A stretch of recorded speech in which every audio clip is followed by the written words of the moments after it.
இன்றைக்கு ரசூலுல்லாஹ்வுடைய வாழ்க்கை வரலாற்றை பற்றி ஏராளமான செய்திகள் படிக்கின்றோமே, ஹதீஸ்களின் மூலம் தெரிந்து கொள்கிறோமே. அந்த ஹதீஸ்களை அறிவிக்கின்ற நபித்தோழர்கள் எல்லாம் எங்கே உருவானார்கள்? எந்த பல்கலைக்கழகத்தில் படித்தார்கள்? எந்த மதரசாவில் போய் பட்டம் பெற்றார்கள்? எந்த பல்கலைக்கழகத்திற்கும் அவர்கள் செல்லவில்லை, எந்த மதரசாவிற்கும் அவர்கள் பல ஆண்டுகள் படிக்கவில்லை. அவர்கள் படித்தது மஸ்ஜிது நபவி, நபிகள் நாயகம் ஸல்லல்லாஹு அலைஹி வஸல்லம் அவர்கள் உருவாக்கிய திண்ணை. மஸ்ஜிது நபவில ஒரு திண்ணை, அந்த திண்ணையில உட்கார்ந்து குர்ஆனை சொல்வாங்க, ஹதீஸ்களை சொல்வாங்க, விளக்கம் கொடுப்பாங்க. அதை அல்லாஹ்வின் தூதரிடமிருந்து கற்று மனப்பாடம் செய்து இன்றைக்கு வரையிலையும் அந்த செய்திகள் பாதுகாக்கப்பட்டிருக்கிறது. அபூ ஹுரைரா ரலியல்லாஹு அன்ஹு அங்கே அமர்ந்து கொண்டு நபிகள் நாயகத்திடமிருந்து கேட்ட செய்திகளை தான் நமக்கு அதிகம் ஆயிரக்கணக்கில் அத்தகைய நபிமொழிகளை சொல்லி இருக்கிறார்கள். இப்படி ஏராளமான நபித்தோழர்கள் அவர்களாம் மார்க்க மேதைகளாக உருவாக்கியது அல்லாஹ்வின் தூதர் எழுப்பிய பள்ளிவாசல். அப்படின்னா பள்ளிவாசலின் நோக்கம் என்ன? வெறுமனே தொழுகை நிறைவேற்றி விட்டு சென்று விடுவதல்ல. மார்க்கம் கற்றறிந்த மேதைகளை உருவாக்க வேண்டும், மார்க்கத்தை கற்றுக்கொள்ளக்கூடிய சமூகத்தை உருவாக்க வேண்டும். ஒரு ஒழுக்கமிக்க சமூகத்தை கட்டமைப்பதற்கு பள்ளிவாசலை பயன்படுத்த வேண்டும். வருவோம், தொழுவோம், போவோம்னா அப்போது பள்ளிவாசலின் நோக்கம் பூர்த்தியாகி விடாது. பிள்ளைகளுக்கு குர்ஆனை சொல்லிக் கொடுக்கணும், பெரியவர்களுக்கு குர்ஆன் வகுப்புகள் நடத்தப்படணும், ஹதீஸ் வகுப்புகள் நடத்தப்படணும், மாணவ மாணவிகளுக்கு இஸ்லாம் சொல்லக்கூடிய ஒழுக்க முறைகள் கற்றுக் கொடுக்கப்பட வேண்டும், சமூகத்தில் ஏற்படக்கூடிய பிரச்சனைகளை பற்றி மக்களுக்கு விளக்க வேண்டும். எல்லாத்தையும் ரசூலுல்லாஹ் பள்ளியில தாங்க செஞ்சாங்க. கண்ணியத்திற்குரிய எல்லாமுள்ள அல்லாஹ்வின் நல்லடியார்களே, எல்லாமுள்ள ஏகறைவனின் அருள், நம்மை நல்வழிப்படுத்த வந்த நபிகள் நாயகம் ஸல்லல்லாஹு அலைஹி வஸல்லம் அவர்களின் மீதும், அவர்கள் வழி நடந்த அனைத்து நல்லோர் மீதும், ஜுமாவினுடைய வணக்க வழிபாட்டை நிறைவேற்ற இங்கே அமர்ந்திருக்கும் நம் அனைவரும் மீதும் என்றென்றும் உண்டாகட்டுமாக. அன்புக்குரிய சகோதர சகோதரிகளே, அல்லாஹ்வின் மகத்தான கிருபையினால் நமது ஊரிலே எழுப்பப்பட்டுள்ள புதிய இறை இல்லத்திலே அல்லாஹ்விடம் நன்மையை எதிர்பார்த்தவர்களாக அவனை வணங்கி வழிபட வேண்டும் என்கிற நல்ல நோக்கத்திலே நாம் எல்லாம் இங்கே அமர்ந்திருக்கிறோம். முஸ்லிம் சமூக அமைப்பை பொறுத்தவரை பள்ளிவாசல்கள் என்பது முஸ்லிம்களின் சமூக வாழ்வில் மிக பெரும் தாக்கத்தை ஏற்படுத்தக்கூடிய ஒரு அம்சம். அது வெறுமனே கற்களாலும் மணல்களாலும் கட்டப்பட்ட ஒரு வெற்று கட்டிடம் அல்ல. முஸ்லிம் உம்மத்தின் வாழ்க்கையை, முஸ்லிம் சமூகத்தின் வாழ்க்கையில் பல்வேறு தாக்கங்களை செலுத்தக்கூடிய, அவனுடைய அன்றாட செயல்பாடுகளை செதுக்கக்கூடிய மிக முக்கியமான ஒரு அம்சம் பள்ளிவாசல்கள் தொடர்பில் இருக்கிறது. இஸ்லாமிய மார்க்கத்திலே பள்ளிவாசல்களுக்கென்று ஒரு பெரும் சிறப்பும் அல்லாஹ்வின் பார்வையில் ஒரு தனித்த கவனமும் இருக்கின்ற காரணத்தினால்தான் திருக்குர்ஆனில் அதிகமாக பள்ளிவாசல்களை பற்றி பேசுவதை பார்க்கிறோம். நபிகள் நாயகம் ஸல்லல்லாஹு அலைஹி வஸல்லம் அவர்கள் அதிகமாக பள்ளிவாசல்களை பற்றி பேசுவதை பார்க்கிறோம். திருக்குர்ஆனிலே அல்லாஹு ரப்புல் ஆலமீன் நபிகள் நாயகம் ஸல்லல்லாஹு அலைஹி வஸல்லம் அவர்களின் மிஅராஜ் என்கிற விண்ணுலக பயணத்தை பற்றி சொல்கின்ற பொழுது பள்ளிவாசல்களை தொடர்பு படுத்தித்தான் ரசூலுல்லாஹ்வுடைய பயணத்தை அல்லாஹ் திருக்குர்ஆனில் பதிவு செய்கிறான். ரசூலுல்லாஹ் மிஅராஜுக்கு போனாங்க, பல்வேறு காட்சிகளை பார்த்தார்கள், அல்லாஹ்வின் சான்றுகளை பார்த்தார்கள், அதை மக்களுக்கு எடுத்துரைத்தார்கள் என்று விண்ணுலக பயணம் என்பது பல்வேறு சான்றுகளை கொண்டது. அந்த பயணத்தை சுருக்கமாக அல்லாஹ் குர்ஆனில் பதிவு செய்கின்ற பொழுது சுப்ஹானல்லதி அஸ்ரா பி அப்திஹி லைலம் மினல் மஸ்ஜிதில் ஹராமி இலல் மஸ்ஜிதில் அக்ஸா. அல்லாஹ் தூயவன், தனது அடியாரை ஒரு இரவில் அழைத்து சென்றான். எங்கிருந்து எங்கு அழைத்து சென்றான்? மினல் மஸ்ஜிதில் ஹராம், காபத்துல்லாவிலிருந்து அல்லாஹ் அழைத்து சென்றான். எதுவரையிலையும்? இலல் மஸ்ஜிதில் அக்ஸா, பைத்துல் முகத்தஸ் வரை அழைத்து சென்றான். ரசூலுல்லாஹ்வுடைய மிஅராஜ் பயணம் பூமியிலிருந்து விண்ணுலகம் வரை. அந்த பயணத்தின் முக்கியமான பகுதியை, முக்கியமான அம்சத்தை அல்லாஹ் சொல்லும் பொழுது அல்லாஹ் லேண்ட்மார்க்கா சொல்றது எது? காபத்துல்லாவிலிருந்து, மஸ்ஜிதுல் ஹராமிலிருந்து அல்லாஹ்வுடைய பார்வை தன்னை வணங்குவதற்காக எழுப்பப்பட்ட காபா என்கிற அந்த ஆலயத்தை மையப்படுத்துகிறார். விண்ணுலகம் வரை சென்றார்கள். அல்லாஹ் ரப்புல் ஆலமீன் முதல் கட்ட பயணத்தை பதிவு செய்கின்ற பொழுது இலல் மஸ்ஜிதுல் அக்ஸா, பைத்துல் முகத்தஸ் வரை, சவுதி அரேபியாவிலிருந்து பலஸ்தீன் வரை அப்படின்னு அல்லாஹ் சொல்லலை. நிலத்தை, ஊரை அல்லாஹ் சொல்லாம காபத்துல்லாவிலிருந்து மஸ்ஜிதுல் அக்ஸா வரை, தன்னுடைய அடியாரை, என்னுடைய அடியாரை நான் அழைத்து சென்றேன், ஒரு இரவில் இந்த பயணம் நடைபெற்றது என்று அல்லாஹ் ரப்புல் ஆலமீன் பள்ளிவாசல்களை மையப்படுத்தி பேசுவதை நாம பார்க்கணும். இப்படி பல்வேறு சந்தர்ப்பங்களில் திருக்குர்ஆனில் ஏராளமான இடங்களில் பள்ளிவாசல்களை பற்றியான பேச்சுக்கள் அதிகமாக இடம்பெறுவதை நீங்கள் பார்க்க இயலும். ஏன்னா முஸ்லிம் உம்மத்தை கட்டமைப்பது பள்ளிவாசல்கள் தான். பள்ளிவாசல்களின் ஊடாக அவர்களுக்கு சொல்லப்படுகிற அறிவுரைகள் தான், அதுதான் ஒரு முஸ்லிமின் வாழ்வை செதுக்குகிறது. நாம நினைக்கிறோம் இன்றைக்கு வாழக்கூடிய பல்வேறு முஸ்லிம்கள், குறிப்பாக நவீன கால இளைஞர்கள் பள்ளிவாசல்களை எப்படி பார்க்கிறார்கள்? ஜும்ஆ நிறைவேற்றக்கூடிய இடம். தனக்கும் பள்ளிவாசலுக்குமான தொடர்பு என்ன? வெள்ளிக்கிழமை பள்ளிவாசலுக்கு போகணும், வெள்ளிக்கிழமை பள்ளிவாசலுக்கு செல்ல வேண்டும். இதை தாண்டி ஒரு முஸ்லிமுடைய இளைஞன், நவீன காலகட்டத்தில் உள்ள இளைஞர்கள் பள்ளிவாசல்களை எப்படி பார்க்கிறார்கள்? பள்ளிவாசல்களுக்கும் தங்களுக்குமான பிணைப்பாக, தொடர்பாக எதனை கருதுகிறார்கள்? வெள்ளிக்கிழமை ஜும்மாவுக்கு போகணும். இதை தாண்டி வேறு பார்வை அவர்களுக்கு இல்லை. சமூகத்தில் பல்வேறு மக்களின் பார்வையும் இதுவாகத்தான் இருக்கிறது. ஜும்மாவுக்கு போயிட்டோம்னா பள்ளிவாசலுக்கு நாம் செய்ய வேண்டிய கடமை நிறைவேறிவிட்டது. ஜும்மா நிறைவேற்றுவது மட்டுமல்ல பள்ளிவாசல், நோன்பு கஞ்சி ஏற்பாடு செய்து மக்களுக்கு விநியோகம் செய்வது மட்டுமல்ல பள்ளிவாசல். அதை தாண்டி ஒரு உம்மத்தை கட்டமைப்பதில் ஆதிக்கம் செலுத்தக்கூடியதுதான் பள்ளிவாசல். ஒரு முஹல்லா இருக்கிறது என்றால், சுற்றிலும் பல்வேறு மக்கள் குடியிருப்புகள், வீடுகள் இருக்கிறது என்றால், அந்த பகுதியில் உள்ள முஸ்லிம்களின் வாழ்வியலில் பெரும் தாக்கத்தை செலுத்த கடமைப்பட்டது பள்ளிவாசல். ஆதலால் தான் நபிகள் நாயகம் ஸல்லல்லாஹு அலைஹி வஸல்லம் அவர்கள் மக்காவிலிருந்து மதீனாவிற்கு ஹிஜ்ரத் என்கிற புனித பயணத்தை மேற்கொள்கிறார்கள்.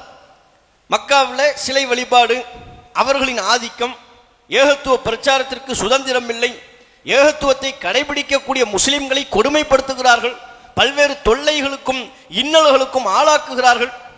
இந்த கட்டத்தில் அல்லாஹ் ரப்புல் ஆலமீன் நீங்க மதீனாவிற்கு செல்லுங்கள் என்று வழிகாட்டுகிறான். நபிகள் நாயகம் அல்லாஹ்வின் வழிகாட்டலை ஏற்று ஹிஜ்ரத் என்கிற புனித பயணத்தை மேற்கொள்கிறார்கள். மதீனாவுக்கு வர்றாங்க.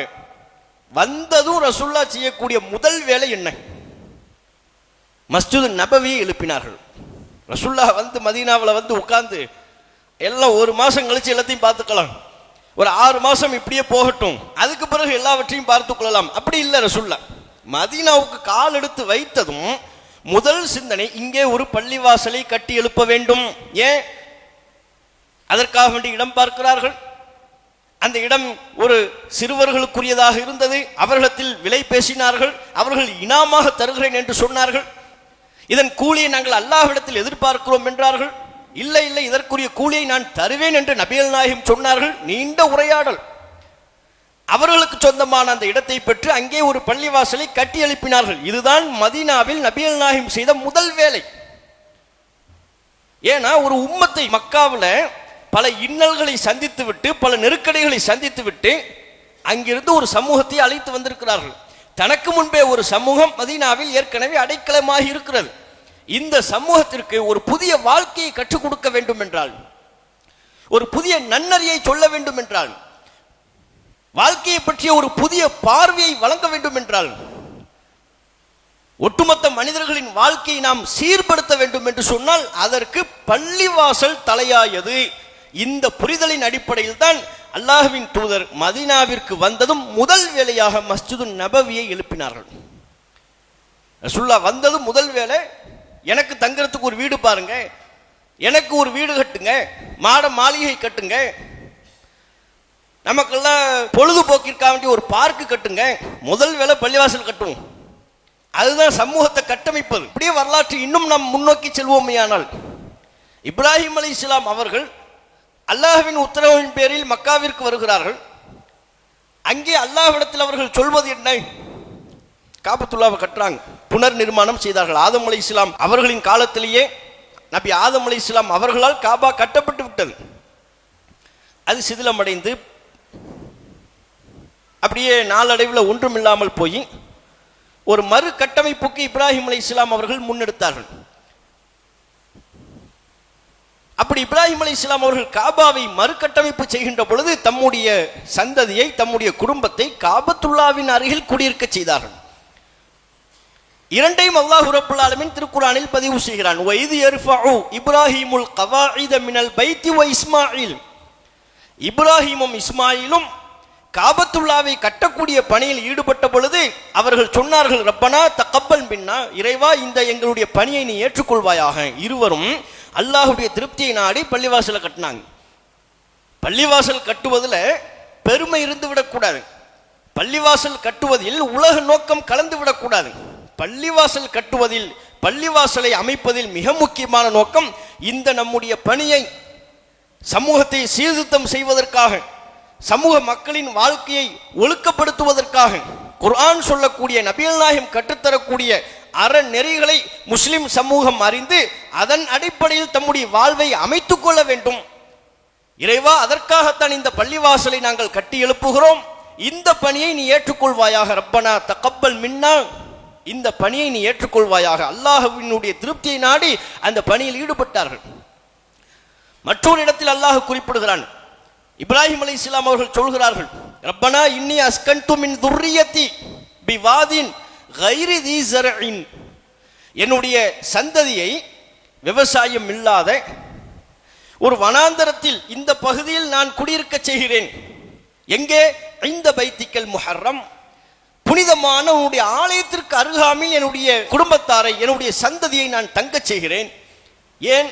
ரப்பனா, அவர்கள் தொழுகை நிலைநாட்ட வேண்டும், வணக்க வழிபாடுகளில் கவனம் செலுத்த வேண்டும், உனக்கு செய்ய வேண்டிய கடமைகளில் அவர்கள் குறை ஏற்படுத்திவிடக் கூடாது. அதற்காக என்னுடைய குடும்பத்தை, என்னுடைய சந்ததியை உன்னுடைய ஆலயத்திற்கு அருகாமையில் நான் தங்க வைக்கிறேன் இறைவா.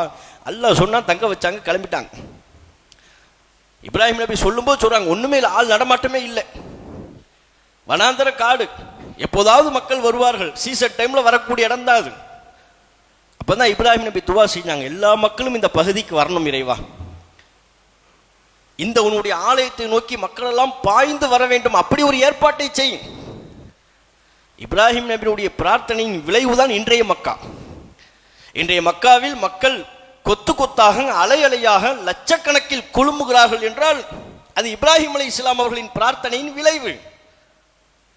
இப்ராஹிம் அலைஹிஸ்ஸலாம் அவர்களின் குடும்பத்தாருக்கு செய்த அருளின் விளைவு இன்றைக்கு நாம் அனுபவித்துக் கொண்டிருக்கிற ஜம்சம் நீரூற்று. குடிக்க தண்ணி இல்லை, அல்லாஹ்ட்ட கேட்டாங்க, அல்லாஹ் கொடுத்தான், அதனுடைய மிச்ச சொச்சத்தை நாம் அனுபவிச்சுக்கிட்டு இருக்கிறோம்.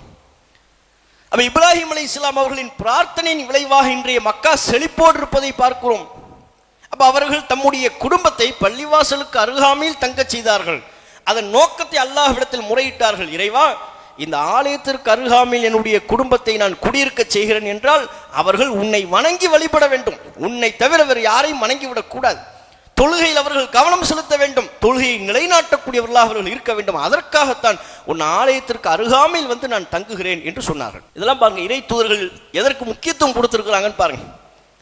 சுற்றுலா தலங்களுக்கு அவங்க முக்கியத்துவம் கொடுக்கல, கவர்ச்சிகரமான நகர், விண்ணை முட்டக்கூடிய கட்டிடங்கள் கொண்ட ஊர்கள், அது இறை தூதர்களின் பார்வையை கவரவில்லை, அல்லாஹ்வின் பார்வையை கவரவில்லை. இன்னைக்கு பொதுவாக நம்ம எல்லாம் சாதாரண இளைஞர்கள்ட்ட எங்க போகணும்னு கேட்டா என்ன சொல்லுவாங்க? அமெரிக்காவுக்கு போகணும், யூரோப் கண்ட்ரிக்கு போகணும், துபாய்க்கு போகணும். எதுக்கு? என்ன காரணம்? இல்லை, விண்ணை முட்டக்கூடிய கட்டடம். துபாயில் தானே புர்ஜ் கலிஃபா இருக்கு. புர்ஜ் கலிஃபால உனக்கு ரூம் இருக்கா? உனக்கு பிளாட் இருக்கா? இவர் துபாயில போய் இறங்க உடனே நேரா புர்ஜ் கலிஃபா வழியா போய் தங்குவாரு. இருந்தாலும் ஒரு ஈர்ப்பு, விண்ணை முட்டக்கூடிய கட்டிடங்கள் ஏதேனும் ஒரு ஊரில் இருக்கும் என்றால் அங்கே நாம் செல்ல வேண்டும், அந்த வீதிகளில் உலா வர வேண்டும் என்று நாம் விரும்புவோம், மனித இயல்பு. இறை தூதர்கள் அதனை வெளிப்புற கவர்ச்சிகளை இறை தூதர்கள் விரும்பல. அல்லாஹ்வின் விருப்பத்திற்குரியதும் அது வல்ல. வெளிப்புற கவர்ச்சிகள் அல்லாஹ்வை ஈர்க்காது. அதனால்தான் நபிகள் நாயகம் சொன்னாங்க, இன்ன அஹப்பல் பிலாது இலல்லாஹி மசாஜிதுஹா, ஒரு ஊரில் அமையப்பெற்ற இடங்களிலேயே அல்லாஹ்விற்கு மிக மிக விருப்பமானது மசாஜிதுஹா, மஸ்ஜிதுகள், பள்ளிவாசல்கள். ஒரு ஊர்லயே ரொம்ப பிடிச்சமான இடம், திருச்சியில் உள்ளவங்ககிட்ட கேட்குறோம், உங்களுக்கு ரொம்ப பிடிச்சமான இடம் எது? நம்ம கொல்லிமலை போயிடுவோம், அந்த சைடு போயிடுவோங்க. நெல்லை வாசிகிட்ட கேட்டால் குற்றாலம் போயிடுவோம், அதுதான் எங்களுக்கு பிடிச்சமானது. திருப்பூர், கோவை, கொங்கு பெல்ட்டில் இருக்கிறாங்கல்ல, அவங்ககிட்ட கேட்டோம்னா ஊட்டிக்கு போயிடுவோம், இங்கே வெயில் ஏறுதா, இங்கே ஏற ஏற நாங்கள் மேலே ஏறுவோம், அப்போதான் எங்களுக்கு ஜில்லுன்னு இருக்கும், நல்லா இருக்கும். இதெல்லாம் நமக்கு பிடித்தமானவை. இதில் மார்க்கம் ஒரு குறையுடைய ஒரு பார்வையாக முன்வைக்கவில்லை. இதெல்லாம் நமக்கு பிடித்தமானது. அல்லாஹ்வுக்கு பிடித்தமானது எது? ஒரு ஊர்ல சின்னதா ஒரு கூரை போட்டு கூரைகளால் வேயப்பட்ட ஒரு இடமா இருந்தாலும் அல்லாஹ் மட்டும் வணங்கப்படுகிற மஸ்ஜிதாக அது இருக்கும் என்று சொன்னால் அந்த இடம்தான் அல்லாஹ்வுக்கு பிடித்தமானது. அல்லாஹ்விற்கு வானுயர்ந்த கட்டிடங்கள் அல்லாஹ்வுடைய கவனத்தை ஈர்ப்பதில்லை. கண் கவர்ச்சி கொண்ட பில்டிங் கட்டிடம் அல்லாஹ்வுடைய கவனத்தை ஈர்ப்பதில்லை. குளிர்ந்த நீரூற்று அது அல்லாஹ்வின் கவனத்தை ஈர்ப்பதில்லை. அல்லாஹ்வின் கவனத்தை ஈர்ப்பது என் பெயர் எங்கே நினைவு கூறப்படுகிறது, என்னை பற்றி எங்கே அதிகம் பேசப்படுகிறது, அல்லாஹ் அல்லாஹ் என்று எங்கே அதிகம் சொல்லப்படுகிறது, அதுதான் எனக்கு பிடித்தமானது. அது கூரை போடப்பட்ட இடமாக இருந்தாலும் சரி, மக்கள் எல்லாம் ஒதுக்கி தள்ளுகிற கிராமப்புற பகுதியாக இருந்தாலும் சரி, அந்த கிராமமா அங்கெல்லாம் யாருங்க வருவாங்க?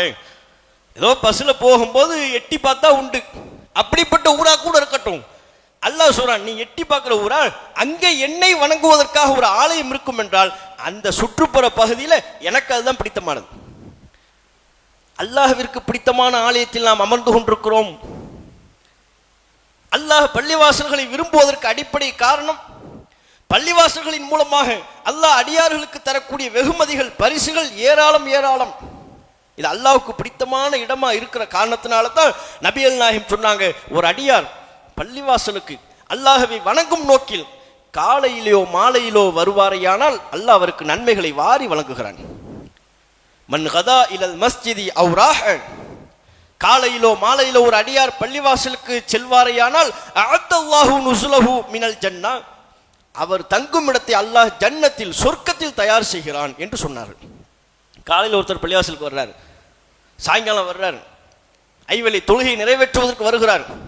அப்படி வருகின்ற பொழுது அல்லாஹ் ரப்புல் ஆலமீன் அந்த அடியாருக்கு நன்மைகளை வாரி வழங்குகிறான். என்னை வணங்குவதற்காக என் ஆலயத்திற்கு வந்தாயா, என்னை வணங்குவதற்காக போட்டி போட்டுக் கொண்டு பள்ளிவாசலுக்கு நீ வந்தாயா, இந்த உனக்கு நன்மை. நீ எப்போதெல்லாம் பள்ளிவாசலை நோக்கி படையெடுக்கின்றாயோ அப்போதெல்லாம் நீ தங்கும் இடத்தை நானே தயார் செய்கிறேன். சொர்க்கத்தில் நாம் தங்கும் இடத்தை அல்லாஹ் தயார் செய்கிறான். அந்த அடியார் தங்கும் இடத்தை அல்லாஹ் தயார் செய்கிறான். அல்லாஹ் சொர்க்கத்தில் நமக்கான இருப்பிடத்தை தயார் செய்யும் பணி எப்போது நடைபெறும்? எப்போதெல்லாம் நாம் வீட்டை விட்டு பள்ளிவாசலை நோக்கி வருகின்றோமோ அப்போதெல்லாம் நடைபெறும். அப்போம்லாம் நமக்கான பில்டிங் அங்க வேலை ஓடிக்கிட்டு இருக்கும். காலையில் வர்றியா, காலையில் அங்க வேலை நடக்கும். சாயங்காலம் வர்றோமா, சாயங்காலம் அங்க வேலை. எப்போதெல்லாம் அல்லாஹ்வை வணங்குவதற்காக பள்ளிவாசலுக்கு அடைக்கலமாக நாம் வருகிறோமோ அப்போதெல்லாம் அந்த வேலை நடைபெற்று கொண்டே இருக்கும். ஒரு அடியானுக்கு பள்ளிவாசலை விட உள்ளத்திற்கு நெருக்கமான இடம் வேறு எதுவுமாகவும் இருக்கக்கூடாது. ஒரு முஸ்லிமான அடியார், ஒரு ஈமான் உள்ள இறை விசுவாசியை பொறுத்தவரை அவனுக்கு ஆறுதல் அளிக்கக்கூடிய இடமாக பள்ளிவாசல்கள் இருக்க வேண்டும். ஆறுதல் அளிக்கக்கூடிய அவனுடைய உள்ளத்திற்கு நெருக்கமான இடமாக பள்ளிவாசல்கள் இருக்கணும். ரசூல்லா அப்படித்தான் இருந்தாங்க. ரசூல்லாவுக்கும் பள்ளிவாசலுக்குமான தொடர்பை பிரிக்க முடியுமா? அங்கிருந்து ஒரு ஊருக்கு பயணம் புறப்பட்டு போனா ரசூல்லாவுடைய வீடும் பள்ளிவாசலும் பக்கம் பக்கம் நமக்கு தெரியும். பள்ளிக்கு வருவாங்க, 2 ரக்கா தொழுவாங்க, பிறகு அங்கிருந்து ஊருக்கு புறப்பட்டு சொல்லுவாங்க. வெளியூர்ல இருந்து வர்றாங்க, நீண்ட பயணத்தை முடித்து விட்டு வருகிறார்கள், ஒரு யுத்தத்தை முடித்து விட்டு வருகிறார்கள். எந்த பயணத்தை முடித்து விட்டு வந்தாலும் முதல் வேலையா ரசூல்லா பள்ளிவாசலுக்கு வருவாங்க, 2 ரக்கா தொழுவாங்க, அதுக்கப்புறம் வீட்டுக்கு போவாங்க. பாருங்க, பள்ளி பயணத்திற்கு முன்பும் பயணத்திற்கு பின்பும், ஒரு ஊருக்கு செல்வதற்கு முன்பும் ஊருக்கு சென்றதற்கு பின்பும் பள்ளிவாசல் பிணைப்பை நபிகள் நாயகம் அதிகப்படுத்தி கொண்டார்கள். ரசூல்லா கவலையா இருந்தா பள்ளிவாசலுக்கு வந்துருவாங்க. கவலையா இருக்கு, பள்ளிக்கு பக்கம் தானே, உடனே பள்ளிக்கு வந்துருவாங்க. பள்ளிக்கு வந்து தொழுது தம்முடைய கவலையை அல்லாஹ்விடத்தில் முறையிடுவார்கள். மேகமூட்டம் அப்படி பார்க்கறதுக்கு கும்மிருட்டா இருக்கு. அப்படி ஒரு இருட்டு ஏற்பட்டு விட்டது என்றால் மக்கள் எல்லாம் மழை பொழிய போகிறது என்று சந்தோஷப்படுவார்கள். அல்லாஹ்வின் தூதர், இந்த மழையினூடாக என் சமூகத்தை அல்லாஹ் தண்டித்து விடக் கூடாதே கவலைப்படுவார்கள். ஏன், முந்தைய சமுதாயத்தின் வரலாற்றின் நபிகள் நாயகத்திற்கு அல்லாஹ் சொல்லியிருக்கிறான். ஆக மழை பெஞ்சு எவ்வளோ சமுதாயத்தை அல்லாஹ் அழிச்சிருக்கிறான். அதுபோன்று நம்முடைய சமுதாயத்தில் அழிவு ஏதும் ஏற்பட்டு விடுமோ, இறைவா என் சமூகத்தை அழித்து விடாதே. உடனே மேகம் கருத்து விட்டால் பள்ளிவாசலுக்கு வந்துடுவாங்க, தொழுது அல்லாஹ்விடத்தில் முறையிடுவார்கள். எப்போதும் பள்ளிவாசலோடு தொடர்பை நபிகள் நாயகம் ஸல்லல்லாஹு அலைஹி வஸல்லம் அவர்கள் கொண்டிருப்பார்கள், மரணம் வரை. இன்னைக்கு நமக்கு பள்ளிவாசல்னாலே பல இளைஞர்களுக்கு நஞ்சா இருக்கு. வாரத்துக்கு 1 வர்றதே அவருக்கு ரொம்ப சிரமமா தெரியுது. இதுவே ஓவர் பை. ஜும்மா ஒரு 2 வாரத்துக்கு ஒரு சுருக்க முடியுமா? ஏன் வார வாரம் வர கஷ்டமா இருக்கு. வெள்ளிக்கிழமை அவருக்கு ஜும்மாவுக்கு வருவதே சிரமமா இருக்கு. அப்படியே வர்றதா இருந்தாலும் எப்போ வருவாரு? டைம் பார்த்து வச்சிருப்பாரு. 1 மணிக்கு பயான் பண்ண ஆரம்பிப்பாங்க, அது நமக்கு தேவையில்லை. ஜமாத் எத்தனை மணிக்கு? 1:30. சொல்ல முடியாது, இழுத்தாலும் இழுப்பாங்க. ஒரு 1:40 வச்சாலும் வாய்ப்பு இருக்கு. வீட்டிலேயே பார்ப்போம், வெயிட் பண்ணிக்கிட்டு இருப்பாங்க, உழவு பார்க்குற மாதிரி பார்த்துக்கிட்டு இருப்பாங்க. இவரு ஒரு டைம் கனெக்ட் பண்ணி வச்சிருப்பார். போதும், ஒரு 1:30 1:35 வீட்டை விட்டு கிளம்பினோம்னா பிடிச்சிடலாம். எதை பிடிச்சிடலாம்? ஃப்ளைட்டை பிடிச்சிடலாம், பஸ்ஸை பிடிச்சிடலாம், ஜமாத்து தொழுகையை பிடிச்சிடலாம். ஜும்மாவுக்கு 2வது ரக்காத்துக்கு வந்து ஜாயின் பண்ணக்கூடிய ஆட்கள்லாம் நம்ம சமூகத்தில் இருக்கிறாங்க. ஜும்மாவுக்கு 2வது ரக்காத்தில் வந்து ஜாயின் பண்ணுவார். சட்டமும் தெரியாது. 2வது ரக்காத்தில் வந்து ஜாயின் பண்ணிட்டு எல்லாம் சலாம் கொடுப்பாங்களா, இவர் சலாம் கொடுக்கிறதா எழுந்து தொழுகிறதா என்ன செய்யறது தெரியாதவருக்கு. ஏன் கொஞ்சம் முன்னால வந்தா என்ன? அல்லாஹ்வுடைய ஆலயம் நம்ம ஊருக்கு பக்கத்தில் இருக்கிற 10 கிலோமீட்டர் தள்ளியா இருக்கு. எவ்வளவு சிரமப்பட்ட அன்றைய காலகட்டத்தில் பள்ளிவாசல்கள் இல்லாத பொழுது தொலைதூரத்திலிருந்து பள்ளிவாசல்களுக்கு வர வேண்டியது இருந்தது. அதுவும் நபிகள் நாயகம் காலத்தை எடுத்துக்கொண்டால், நபித்தோழர்களின் காலத்தை எடுத்துக்கொண்டால் அவ்வளவு சிரமம். கடும் வெயிலா இருக்கும், வெயில்னாலும் கடுமையா இருக்கும், குளிர் என்றாலும் கடுமையா இருக்கும். இயல்பா இருக்காது எதுவுமே. வளைகுடா நாடுகளிலும் பாருங்க, எதுவுமே இயல்பா இருக்க. வெயில் அடிச்சாலும் கடும் வெயிலா இருக்கும், தாங்க முடியாது. குளிர் அடிச்சாலும் கடும் குளிரா இருக்கும், நார்மலா வெளியே வர இயலாது. நமக்கு வெயில்னாலும் நார்மலா இருக்கு, குளிர்னாலும் நார்மலா இருக்கு. இப்படி அங்குள்ள வெதர் இல்லை. பாலைவனத்தில் வரணும், பல்வேறு விஷ சந்துக்கள் விஷ பிராணிகள்லாம் இருக்கும், அதையெல்லாம் தாண்டி வரணும். அப்படி வரும்போது சில நபித்தோழர்கள் பேசிக்கொண்டார்கள், தொழுகை அப்பப்ப நமக்கு மிஸ் ஆகுது, தொழுகை கொஞ்சம் தாமதமா வர்றோம், நம்ம வீட்டில இருந்து கிளம்பி இங்க வர்றதுனால இப்படி தாமதமாகுது, விடக்கூடாது. அப்ப என்ன பண்றது? நம்முடைய வீடுகளை மஸ்ஜிது நபவி அருகாமையில் வைத்துக் கொண்டால் என்ன? பள்ளிவாசலுக்கு பக்கத்தில் வீட்டை வச்சிருவோம். வீட்டை மாத்துறாங்க, வீட்டை மாற்றும் முடிவிற்கு வருகிறார்கள். எதுக்காக வேண்டி? தொழுகையை பிடிக்கணும். இந்த செய்தி ரசூல் ஸல்லல்லாஹு அலைஹி வஸல்லம் அவர்களுக்கு கவனத்திற்கு வருகிறது. ரசூலுல்லாஹ் சஹாபாக்கள் அழைத்தார்கள், வீட்டை மாற்ற போறீங்களா? ஆமா, எங்களுக்கு தொழுகை கரெக்டாக நாங்கள் பிடிக்கணும், ஜாயின் பண்ணிடணும். வரும்போது விஷ சந்துக்கள்லாம் வருது, ரொம்ப சிரமமாக இருக்குது, ரொம்ப தூரத்துலேருந்து நாங்கள் வர்றோம். இன்னைக்கு மாதிரி இல்லை. வீட்டை விட்டு எங்கே எல்லா தமிழகம் முழுக்க பல்வேறு பகுதிகளில் என்ன நிலைமை? வீட்டை விட்டு கிளம்பினோம்னா 10 நிமிஷத்தில் பள்ளிவாசலுக்கு வந்துடலாம். அப்படி எல்லா இடங்களையும் அல்லாஹ்வுடைய கிருபையில் அல்லாஹ் மட்டும் வணங்கப்படுகிற நம்முடைய ஜமாத்தின் பள்ளிவாசல்கள் ஏராளம் வந்து விட்டது. அன்னைக்கு அப்படி சூழல் இல்லை. அப்போ ரசூல் ஸல்லல்லாஹு அலைஹி வஸல்லம் அவங்க சொன்னாங்க, அலைக்கும் முத்தியார், உங்கள் வீடு அங்கேயே இருக்கட்டும், நீங்கள் நடந்து வாங்க. அவ்வாறு நீங்கள் நடந்து வருவீர்களானால் துக்த பாசாருக்கும், உங்களுடைய ஒவ்வொரு காலடி தடமும் நன்மையாக அல்லாஹ்விடத்தில் பதிவு செய்யப்படும் என்று நபிகள் நாயகம் ஸல்லல்லாஹு அலைஹி வஸல்லம் அவர்கள் அறிவுரை வழங்கினார்கள். அந்த அறிவுரையை ஏற்றுக்கொண்டு நபித்தோழர்கள் தங்கள் வீடுகளை மாற்றும் முடிவை கைவிட்டார்கள். அப்படியா? நன்மையா? நடந்து வர்றதுல எங்களுக்கு நன்மை இருக்கா?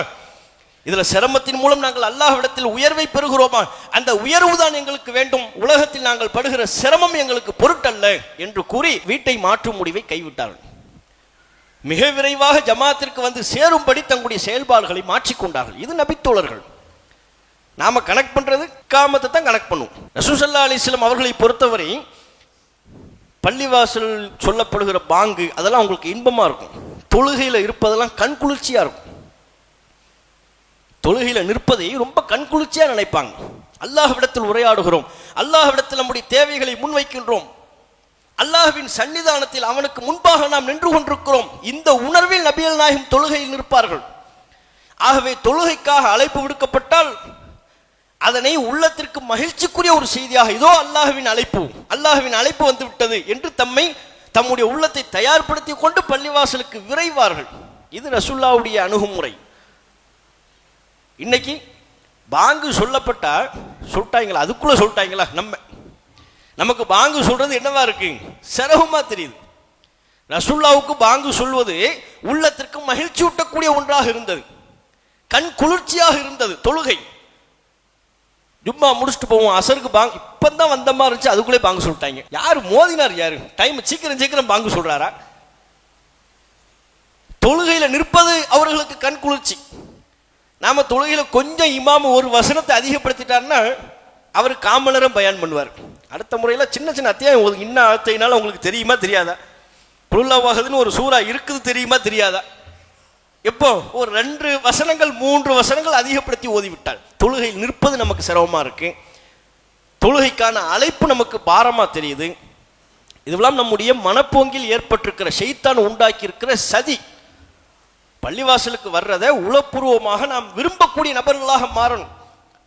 இன்னும் நபிகள் நாயகம் ஸல்லல்லாஹு அலைஹி வஸல்லம் அவர்கள் பள்ளிவாசல்களை தொழுகைக்கு மட்டும் பயன்படுத்தக்கூடியவர்களாக இல்லை, ஒட்டுமொத்த முஸ்லிம் சமூகத்தின் வாழ்வியலை மதீனாவில் ஒரு மிகப்பெரிய புரட்சி செய்தார்கள் என்றால் அந்த புரட்சிக்கான அடித்தளம் பள்ளிவாசல். அதை நம்ம மறந்துடக்கூடாது. இன்றைக்கு ரசூலுல்லாஹ்வுடைய வாழ்க்கை வரலாற்றை பற்றி ஏராளமான செய்திகள் படிக்கின்றோமே, ஹதீஸ்களின் மூலம் தெரிந்து கொள்கிறோமே. அந்த ஹதீஸ்களை அறிவிக்கின்ற நபித்தோழர்கள் எல்லாம் எங்கே உருவானார்கள்? எந்த பல்கலைக்கழகத்தில் படித்தார்கள்? எந்த மதரசாவில் போய் பட்டம் பெற்றார்கள்? எந்த பல்கலைக்கழகத்திற்கும் அவர்கள் செல்லவில்லை, எந்த மதரசாவிற்கும் அவர்கள் பல ஆண்டுகள் படிக்கவில்லை. அவர்கள் படித்தது மஸ்ஜிது நபவி, நபிகள் நாயகம் ஸல்லல்லாஹு அலைஹி வஸல்லம் அவர்கள் உருவாக்கிய திண்ணை. மஸ்ஜிது நபவியில ஒரு திண்ணை, அந்த திண்ணையில உட்கார்ந்து குர்ஆனை சொல்வாங்க, ஹதீஸ்களை சொல்வாங்க, விளக்கம் கொடுப்பாங்க. அதை அல்லாஹ்வின் தூதரிடமிருந்து கற்று மனப்பாடம் செய்து இன்றைக்கு வரையிலையும் அந்த செய்திகள் பாதுகாக்கப்பட்டிருக்கிறது. அபூ ஹுரைரா ரலியல்லாஹு அன்ஹு அங்கே அமர்ந்து கொண்டு நபிகள் நாயகத்திடமிருந்து கேட்ட செய்திகளைத்தான் நமக்கு அதிகம் பல்லாயிரக்கணக்கில் அத்தகைய நபிமொழிகளை சொல்லியிருக்கிறார்கள். இப்படி ஏராளமான நபித்தோழர்கள் அவர்களாம் மார்க்க மேதைகளாக உருவாக்கியது அல்லாஹ்வின் தூதர் எழுப்பிய பள்ளிவாசல். அப்படின்னா பள்ளிவாசலின் நோக்கம் என்ன? வெறுமனே தொழுகை நிறைவேற்றி விட்டு சென்று விடுவதல்ல, மார்க்கம் கற்றறிந்த மேதைகளை உருவாக்க வேண்டும், மார்க்கத்தை கற்றுக்கொள்ளக்கூடிய சமூகத்தை உருவாக்க வேண்டும். ஒரு ஒழுக்கமிக்க சமூகத்தை கட்டமைப்பதற்கு பள்ளிவாசலை பயன்படுத்த வேண்டும். வருவோம், தொழுவோம், போவோம்னா அப்போது பள்ளிவாசலின் நோக்கம் பூர்த்தியாகி விடாது. பிள்ளைகளுக்கு குர்ஆனை சொல்லிக் கொடுக்கணும், பெரியவர்களுக்கு குர்ஆன் வகுப்புகள் நடத்தப்படணும், ஹதீஸ் வகுப்புகள் நடத்தப்படணும், மாணவ மாணவர்களுக்கு இஸ்லாம் சொல்லக்கூடிய ஒழுக்க முறைகள் கற்றுக் கொடுக்கப்பட வேண்டும், சமூகத்தில் ஏற்படக்கூடிய பிரச்சனைகளை பற்றி மக்களுக்கு விளக்க வேண்டும். எல்லாத்தையும் ரசூலுல்லாஹ் பள்ளியில தாங்க செஞ்சாங்க. ரசூலுல்லாஹ் பெரிய ஒரு மன்னர் தானே, ஒரு பெரிய ஆட்சியாளர். மதீனாவுக்கு ரசூலுல்லாஹ் வரும்பொழுது அங்கு உள்ள மக்கள் அனைவராலும் அல்லாஹ்வின் தூதர் ஆட்சியாளராக அங்கீகரிக்கப்பட்டு விட்டார்கள். ரசூலுல்லாஹ் தான் மதீனாவினுடைய மன்னர். அதற்கு பிறகு பல்வேறு நிலப்பரப்புகளை வெற்றி கொண்டதற்கு பிறகு அத்தனை நிலப்பரப்பிற்கும் அல்லாஹ்வின் தூதர் தான் மன்னர். அப்போ ஒரு ஆட்சியாளர் இருக்கிறாங்க.